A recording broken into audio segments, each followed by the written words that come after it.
ये जिंदगी है तो विचारों का खेल ही।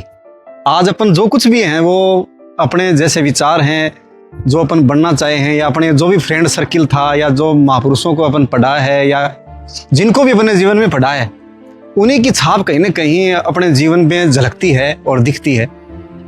अब विचार अपने अच्छे या बुरे बने कैसे, ये ज़्यादा जानने की चीज़ें हैं। जहाँ तक मैं अपनी बताऊँ तो मुझे यूँ लगा है कि जीवन में या तो प्राणायाम, ध्यान, या महापुरुषों को पढ़ना, अच्छे सकारात्मक लोगों के से मेल जोल रखना, उनके विचारों को सुनना, जानना, ये अपने जीवन को बहुत ज़्यादा प्रभावित करते हैं।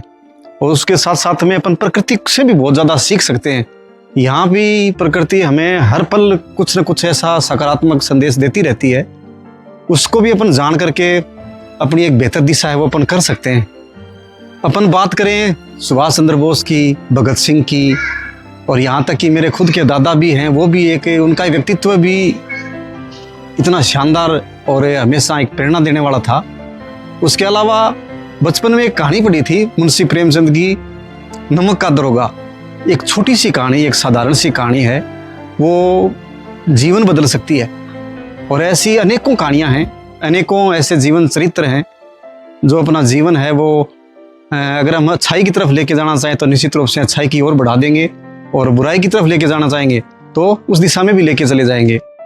अपन यदि अगर अच्छाई की तरफ ही जाना चाहें तो निश्चित रूप से संत कबीर जैसे लोग हैं, और ऐसे वो लोग जो मानने पर जोर नहीं देते, जो जानने पर जोर देते हैं, जिनका जीवन है वो हमेशा ही लोगों के भलाई में एक अच्छी दिशा की ओर लगा था, उनको पढ़ करके जान करके निश्चित रूप से अपन एक अच्छे जीवन की ओर बढ़ सकते हैं। अब नमक का दरोगा कहानी छोटी सी कहानी है, और इससे पढ़ करके इतना जीवन में एक दृढ़ संकल्प बना कि अपन भी इस कहानी की तरह इसमें जो पात्र हैं, जो एक ईमानदारी का जो दरोगा जी हैं, वो ईमान पर इतने अडिग रहे हैं अंतिम दम तक। उनको इतना सारा लालच जीवन में मिला, लेकिन वो कभी लालच के आगे डगमगाए नहीं, और लगातार अपने कर्तव्य पथ पर, एक ईमान के पथ पर ही वो लगातार बढ़ते रहे।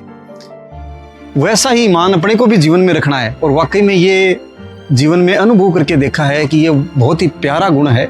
और जितने गुण ऐसे ईमान के हों, चाहे निस्वार्थ भाव के हों, चाहे लोक कल्याण के भाव के हों, ये जीवन में जितने ज़्यादा गुणों को अपन स्थान देंगे, जीवन उतना ही बेहतर बनता जाएगा, और अपने सपनों के मुताबिक ही ये जीवन है वो ढलेगा।